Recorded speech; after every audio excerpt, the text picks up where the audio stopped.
ancestors worked really hard at making a living, and there wasn't much to spare. So if they wanted new clothes, plain or fancy, they made them. Simple as that. The result was often beautiful things that were passed down from generation to generation. Without really thinking about it, they were making heirlooms. Maybe we don't have time to hand-stitch everything like in the old days, but we can still make things for our families that are a little better and a little nicer than what you could buy. And they will become real treasures to our descendants someday. That's very satisfying. Heirlooms by Design with Sharon LaMonaco is sponsored by Capital Imports, your passport to fine lace, embroideries, and fabrics. And by Quilts Plus, your authorized Bernina dealer. Nothing sews like a Bernina. Nothing. Now, here's Sharon. Hi, I'm Sharon LaMonaco. Thanks for joining me on Heirlooms by Design. Today I have a very special guest. I'd like to introduce you to my friend, Pat Merrill. Pat is from Bountiful, Utah, and she's with Sew Art International. Welcome to Anniston, Pat. Thank you. I'm glad to be here. Well, we're certainly delighted to have you. Pat is a master machine artist and a designer and author of many books on machine arts. She's also written several patterns. For those of you who have taken my machine embroidery class, you will remember Machine Embroidery Goes Country. Pat wrote and designed that kit. And it's a wonderful kit to use for our basic machine embroidery. Pat is also a national instructor, and I think a national treasure. She travels the country teaching machine arts to teachers and conducting certification seminars for new machine arts instructors. I certified under Pat in Nashville, Tennessee in 1988. Pat, tell us about your seminars. We have three. They're called tracks 1 and 2 and 3. And track 1 is the basic. It's the one where you can go whether you know anything about machine embroidery or not. Mm-hmm. Most of our students are teachers or want to teach, but there are some who are just interested in knowing more about how to handle their machine. We teach creative uses of the machine, such as machine embroidery, machine quilting, monogramming, lace work, beadwork. Everything we do is done on the sewing machine. All the fun play stuff, it sounds like. Mm-hmm, that's right. Well, we're going to look at some of the beautiful samples that Pat has brought with her, some of the various techniques that she teaches in these seminars, just as soon as we return.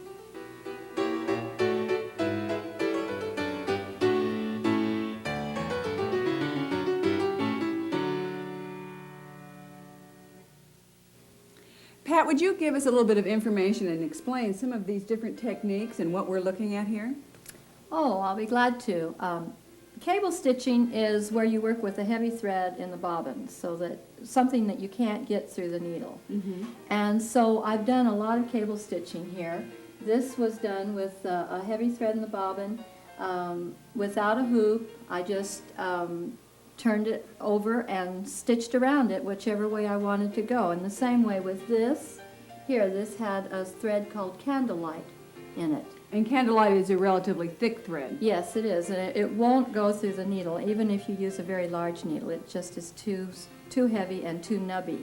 But you can put it in the bobbin and then it works very well. And I see that we also have some beads sewn into this sweatshirt as well. Yes, after I did the other embroidery, with the Candlelight, I went back with invisible nylon thread and followed my line of stitching, and every once in a while put a bead in. Good old invisible nylon. How would we sew without it? It's a wonderful And you thread. have some beautiful items down on this chair. Can you tell us a little bit about these? This is Crazy Patch taken a little step further than your normal Crazy Patch and made into landscapes. And on these I've done a lot of machine techniques, a lot of different things. I've added beads and sequins and buttons by machine. On this particular one, I've used a lot of cable stitching and different types of heavy threads to put down embroidery designs. And then that's the way I did the trees too. They're done with various techniques of the cable stitching. And they're a lot of fun. They're very creative.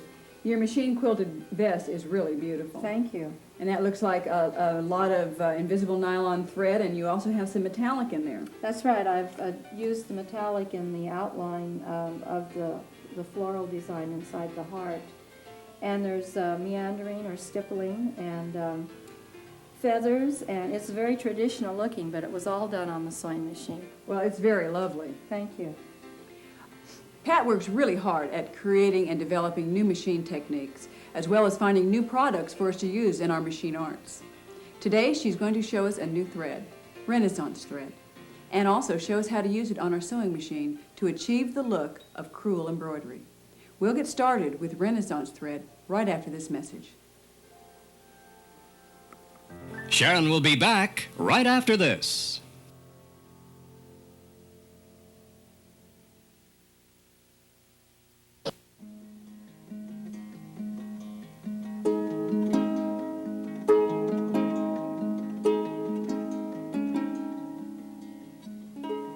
Pat, would you tell us about the Renaissance thread that we'll be stitching with today? Renaissance thread is a soft thread that looks like crewel embroidery thread. It's not quite as heavy, and it's made of 30% wool and 70% acrylic. It washes very nicely. You can wash it in the machine and wash it and dry it in the dryer. And you don't have to be very careful about it, although it's a good thing to take better care of your nice things than you would normally. But it's not hard to work with, and it's very exciting to work with. What size needle would we use to sew this thread? It's obviously heavier than our regular sewing thread. Yes, you do need to make a few machine adjustments. This one takes at least a 90, and we suggest a top stitch needle because it's got a different shape than most of your regular needles. And so you want to use at least a 90, and you can go to 100 or 110, and that would be like a 16 and an 18 and 19. Right. What will we use in the bobbin with this thread? Regular sewing thread. You want to match the bobbin thread somewhat closely to the weight of your top thread. And so you will use any regular sewing thread that you would use to construct clothing. So we're going to be working then with a pretty balanced tension. Yes, we don't change our tensions much. The only thing we're concerned about with this type of embroidery and this thread is that we don't want the bobbin thread showing, so we're not going to make a big adjustment. Right. Well, let's take a look at some of the beautiful samples that you have in construction, and we'll take a look at some of the different kinds of stitching that we're going to be seeing. Okay, this is, I think one of the things that really makes this fun is that even if you don't know a lot about machine embroidery, you can still do some very creative things with this thread because it shows up so very quickly and it makes a very definite line of stitching. So these have all been done with automatic stitches, and I didn't use any particular machines. They are not all computer machines. Some of the things I've done have been on just regular mechanical machines. You don't need a lot of fancy designs. In fact, you want to use the more simple designs, and even the utility stitches that are on many machines that are a little bit older show up as very decorative with this thread. This is just some fabric which could be embellished or used as on a bag or a yoke or whatever. Then here I've done some floral designs, and I thought this would be a fun way to make a frame so you could put it in a very inexpensive frame. Well, they certainly are beautiful. They're fun to do. This is a little more controlled than this, so this is what I teach first to all of my students. On this frame, I've done a little bit of crewel embroidery, and also on this one. This looks like it's going to be a bell pull. It does look like it, doesn't it? When I designed it, I was going to frame it. I'm not sure what I'll do with it right now. One of the fun things about this is that it looks so much like real crewel embroidery when you get through with it. It absolutely does. And so I've done a little Bargello, just a little bit to try to see how it would look. And this is a 12 count canvas here. And as you can see, it looks like it would make a beautiful pillow. You could easily fill in, and it works up so fast. This is just a zigzag stitch. Right. That's found on most of our machines So today. even our ladies that don't have the top-of-the-line computer machines can play with this technique on their machines That's as well. right. That's right. Wonderful. So there's a lot of advantages to this thread. This is just getting into the free motion embroidery. This is just an outline stitch, a very narrow zigzag, probably about a 3 zigzag, and we just went up the line and then followed through, just following the lines.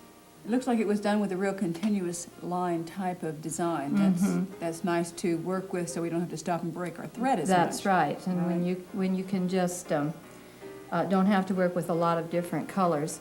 This is crewel embroidery, this shading. I did the rabbit with a straight stitch embroidery using our stitch painting, or I don't know what you call it. Stitch painting or thread painting. Stitch painting techniques and rocking the hoop a little bit so that we got a circular look on the rabbit, so he looks like he has some dimension. This is on the front of my book, the book I'm going to be publishing very soon. And all of this is done on the machine, and it uses some zigzag and some straight stitching. It's very easy to do, works up very quickly, and yet it looks like it was all done with the manual needle rather than an electric needle. Manual needle. That's a nice word for that handwork. This is a landscape that I designed. I liked the soft look of the gray in this thread, and as you get further away in a landscape, the colors become more soft, and so it was easy to give it dimension. And I'll be framing this one and using it as a picture. How did you get the colors in the background where we have no stitching? That was just crayons that I did. Oh, that's wonderful. And then I outlined all of my, filled the whole thing in and used crayons. And you can use crayons for painting effects, and then you can iron them and they become permanent. Do you need to somewhat. put anything over them when you iron? I iron from the back so that it doesn't, but then if you were going to do that, you would just lay a piece of fabric over it. And then this is one that's similar that I've been working on lately. And you can see it also has the same kind of coloring, and I've added a little white in here and some other colors so that it looks a little more like a mountain with some snow on it. And then you can also use this thread. This is a neat idea. If you're not quite sure of colors, or you don't have a design that you like, or you see a piece of fabric that you like, you can take that printed fabric and embellish the print. And then it looks like you've got a piece of fabric that you've spent a long, long time working on. But this is just a piece of drapery fabric that was stitched with the threads, just filling in the design. Well, this looks like a real quick and easy technique and a way to really do something that looks very elaborate. It's really fun, and it does work up quickly. When we come back, Pat's going to show us how to begin stitching with Renaissance thread on the machine. Heirlooms by Design will return in a moment.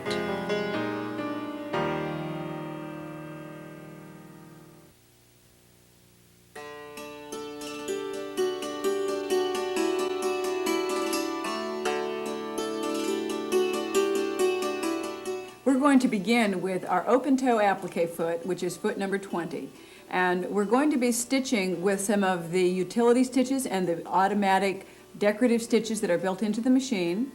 And we'll be sewing on a drapery weight fabric that we have stabilized with a fusible interfacing. So Pat, what stitch are we going to begin with? I think we'll just do a little serpentine stitch here. Great. On this machine it's number 3, but it varies on the different machines.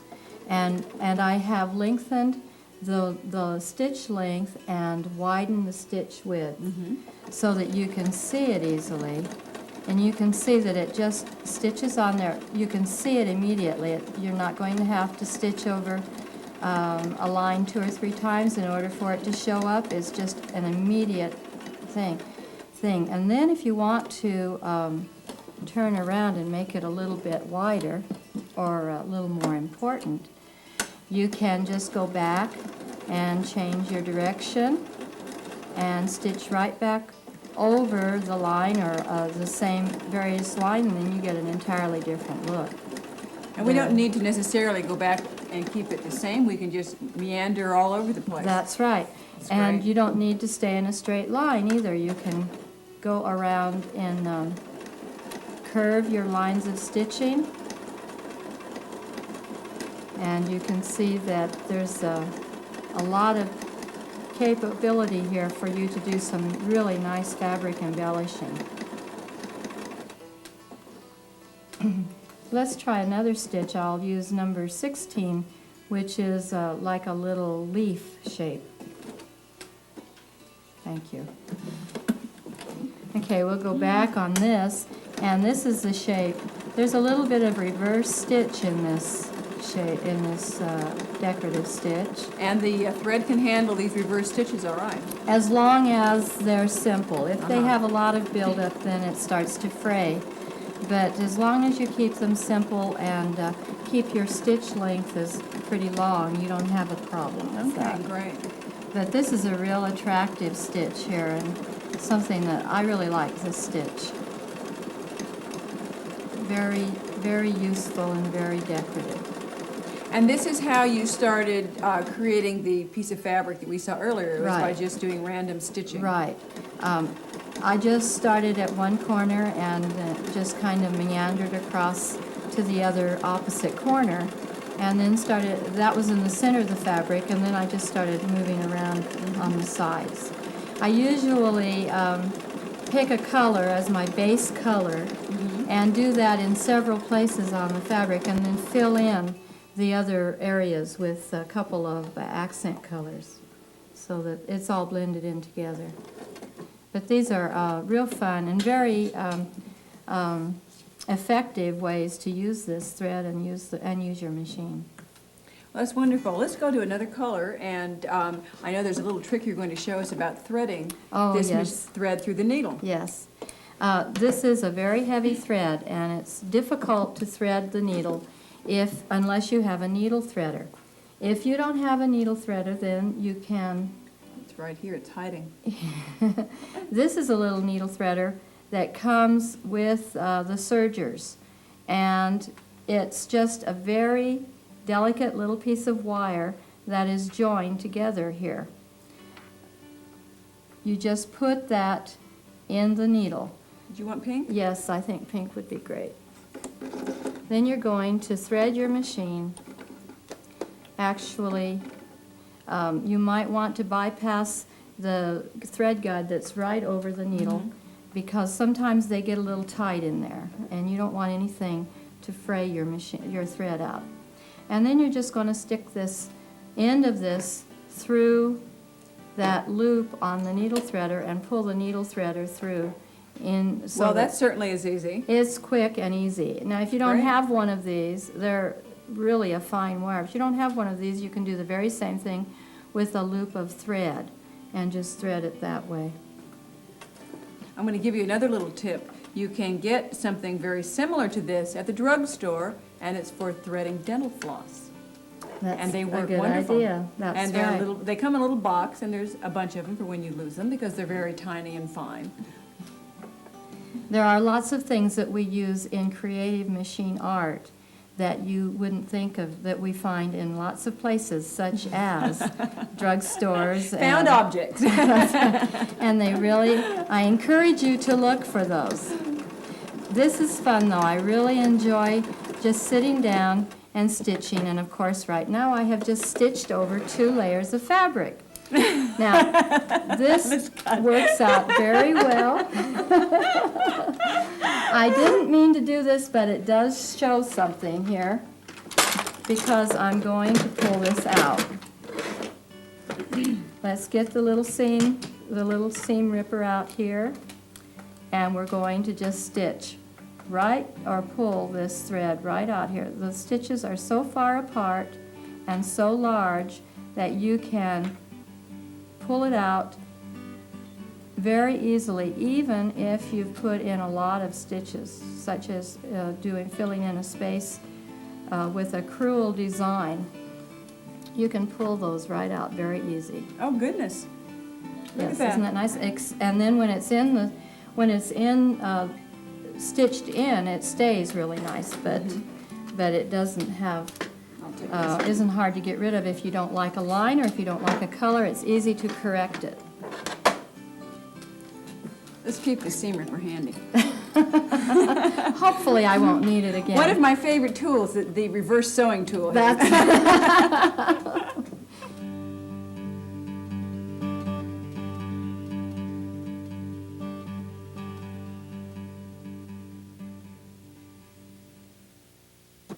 Now we're ready to do some free motion machine embroidery. And as with all the rest of the free motion embroidery that we've done, we're using our our open toe free motion machine embroidery foot. And our feed dogs will be lowered, and we'll be working with our fabric in a hoop. Now this fabric again is the drapery fabric that we've stabilized with an interfacing. And then I used the light table to transfer the design onto the fabric, and I did use a permanent Sharpie pen. I wanted you to really be able to see what we were drawing, and we don't want it to run after if the fabric should get wet or if it's laundered. So whenever you're going to have a real dark mark on your fabric, please use a permanent pen, and then be sure that you cover all the lines. Pat, show us how we're going to get started with this design. all right. We're going to place this hoop underneath the needle.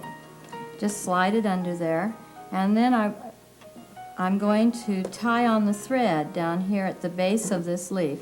This leaf has two parts to it. The flower has 3 parts, and then there's a little tendril in the middle of it. We're going to just tie on right here, and this is straight stitch right now. We'll stitch down to the base of that line and stop with the needle down, and then cut off the thread ends. I always have to get rid of those thread ends. They Yes. drive me crazy. Yes, they can be very distracting. Now I'm going to change to a zigzag width, and about a 4 width is about right for this. The thread's going to fill in very quickly, and it's all straight stitch. You must make sure that your presser foot lever is lower, Yes. or else you'll have a terrible mess on the back, just as with any thread. We call that reverse bird nest embroidery. Oh, that's a very good name for it. It's too bad you can't make soup out of it. Right. We're going to fill in the space here, and just by sliding the hoop and rocking it a little bit so that sideways stitch just fills the space in very nicely and evenly. And we'll do one section at a time and make it sure that one section looks complete before we go to the next one. Keep the side lines smooth and nice. It really looks like hand stitching. I definitely like it. It's a lot easier than doing hand crewel embroidery. Then I'm going to stop right there and make sure that the stitch is taken at the very narrowest part of that leaf, and then we'll just reposition a little bit here and go to the other part of the leaf. You don't need to be in a hurry to do this, because the faster you hurry, especially with zigzag, the more stitches you put down. And it is possible that you might make more than you want because this thread fills in so fast. And then just fill that space in.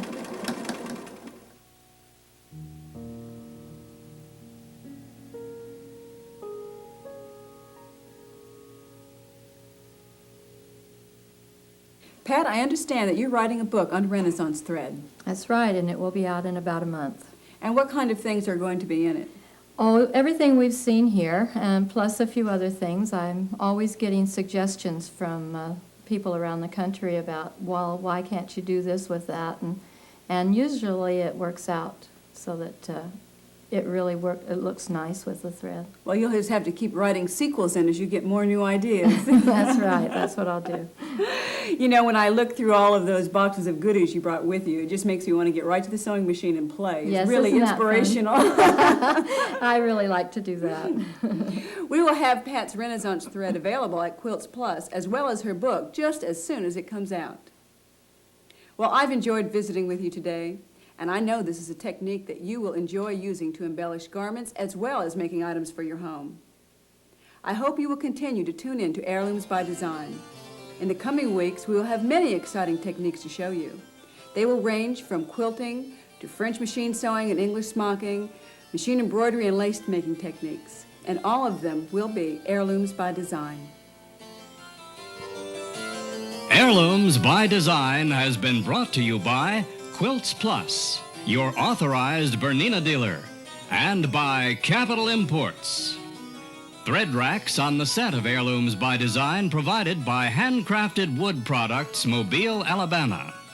For an expanded version of today's show on VHS videotape, send $29.95 plus $2.50 postage and handling to LaMonaco Designs, 1211 Noble Street, Anniston, Alabama, 36201.